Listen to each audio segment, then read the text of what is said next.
Welcome back to our course on corruption. This is week 2, lecture 4, and we're going to call this lecture Corruption Hurts.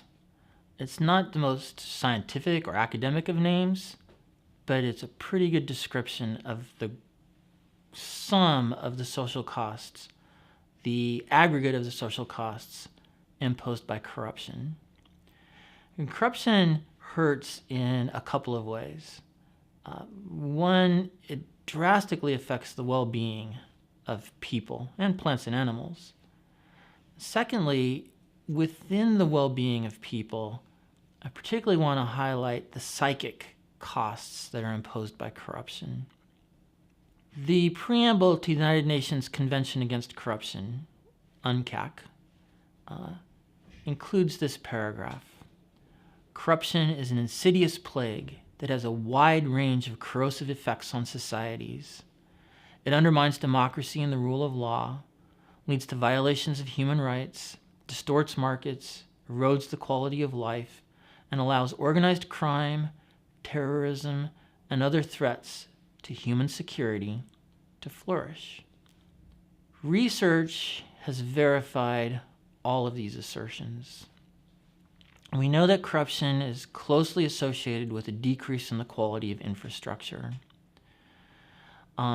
Just as a couple of examples, corruption decreases the quality of roads. A very innovative study was done to demonstrate just how extensive this decrease is. A group of scholars, including engineers, took a kilometer of road that was randomly selected from a road that had been contracted through an open bidding process and deconstructed the road. What they found was the materials used to construct that road very, very, very infrequently correlated with the materials that had been contracted for and had been paid for. And subsequent research found that the government officials who'd contracted for that road and the construction company that built that road had financial transactions that pretty much correlated to the difference in value between the road that was actually on the ground, the road that they deconstructed, and the road that was contracted and paid for. Of course, the quality of the road that was actually on the ground was significantly lower than the quality of the road that had been contracted and paid for. There's also a really interesting correlation between corruption and increase in traffic deaths. I'll tell you about another really interesting study, this one done in India.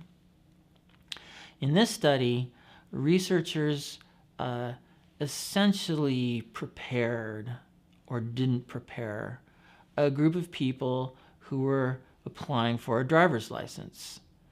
Within the group that was prepared and within the group that was not prepared, the group that knew how to drive and the group that didn't know how to drive, they subdivided each group into a group that would pay a bribe to the licensing agency and a group that would not pay a bribe to the licensing agency.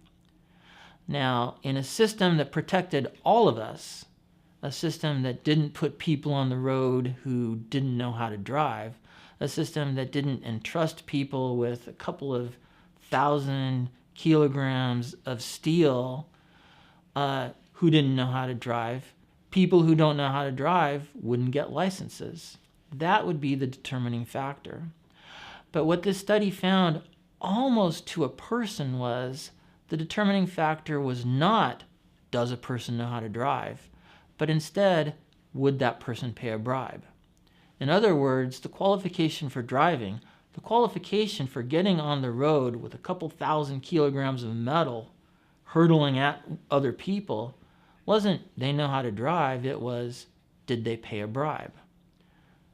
It's understandable, therefore, that there's a measurable and important correlation between corruption and increases in traffic deaths. But we find this in all sorts of things that affect the quality of life, affect the well-being of people, plants, and animals. There's a very, very significant correlation between corruption and the quality of health. Understandably, corrupt systems, there's an increase in infant mortality. The distortions, the misallocations move resources away from infant care and toward that for which bribes are paid. Similarly, there's an increase in adult morbidity. Again, the distortions, the misincentives, move resources away from the kind of health care that could actually help people in these places, in these polities, toward some other use of resources for which bribes were paid. There's a correlation between a decrease in environmental quality and corruption. Again, this is probably due to misallocations and to the incentives that distort where things go, but it's also related to the fact that there's usually an increase in environmental infractions when there's an increase in the frequency of corruption. Environmental infractions can be excused on the basis of paying a bribe. Environmental infractions can be excused because of some affinity between one actor and a decision maker. The enforcement of environmental rules decreases and the quality of the environment goes down. There's a correlation between decreases in quality of education and corruption. Again, perfectly understandable given the fact that that corruption is going to create distortions and it's going to create misincentives that move resources away from basic education or even higher education and toward other kinds of activities for which bribes are paid. But it's also because within the education system itself, people can take what they think is a shortcut. They can take actions that they think are expedient and buy an educational certificate. They can buy certifications without actually putting in the work to learn the material, to acquire the skills. We find that in polities or countries in which there's an increase in corruption, literacy and numeracy decrease. And again, understandable. Resources move away from the kinds of activities that would create literacy, would create numeracy, and toward other activities for which bribes are paid. Now, I wonder if you can see something in common between all of these activities. And that thing in common is that the people who are harmed tend to be people who don't have power. They tend to be people who don't necessarily have the affinity or the connection that can be used, perhaps dually, perhaps unduly, to influence policy, to influence decision makers. And what we tend to find in corrupt polities is that this decrease in well-being is not uniform. It most severely affects those who are most vulnerable. It most severely affects those who have the least power, and it most severely affects those who are going to be most harmed by these decreases. There's also a really important and unfortunately not well measured, because it's very hard to measure, it's very hard to get data, relationship between corruption and terrorism, corruption and narco-trafficking. You either know or should know about Boko Haram in Western Africa. Boko Haram has acquired an inordinate amount of weapons. Turns out that although some of these weapons were stolen or some of these weapons were acquired from raids on government facilities, a shocking number of these weapons were essentially sold to Boko Haram by corrupt officers in West Africa.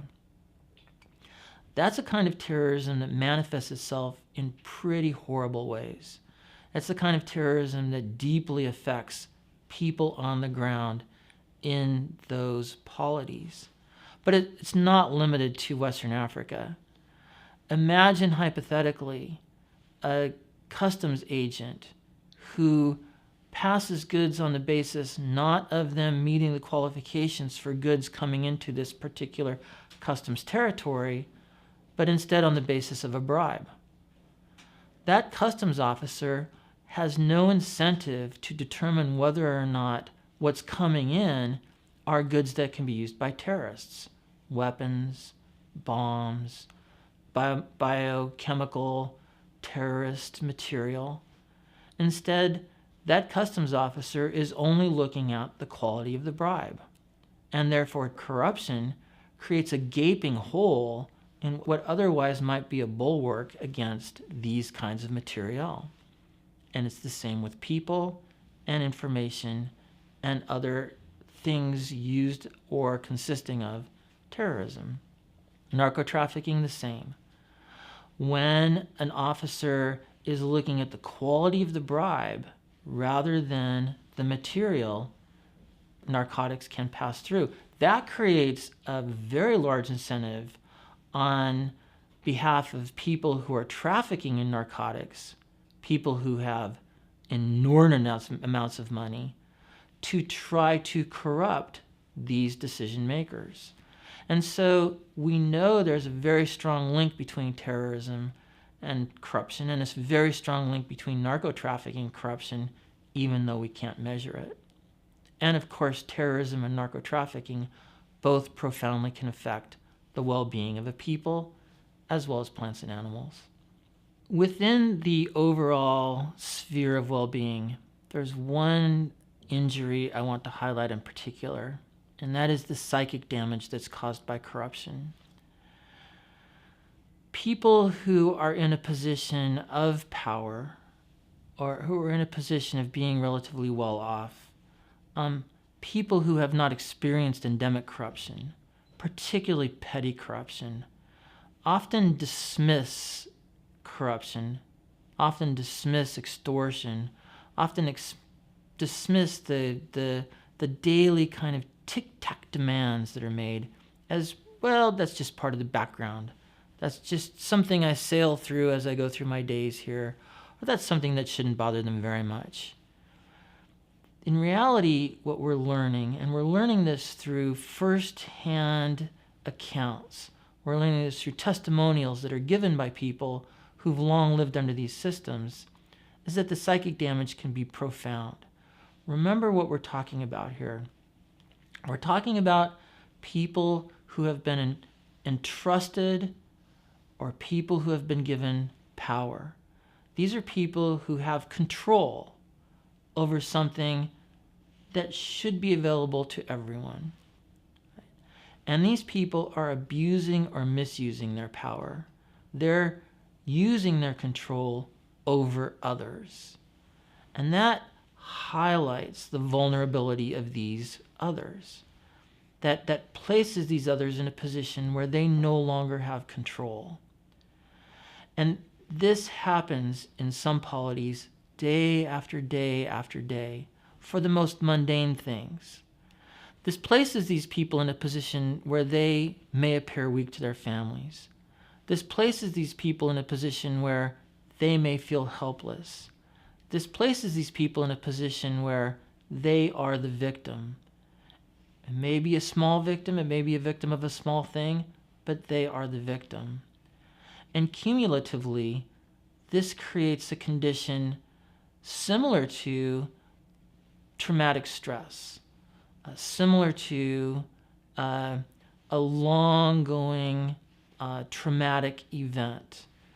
The psychic damage is something we're only starting to recognize, but the psychic damage that is caused by corruption appears to be profound.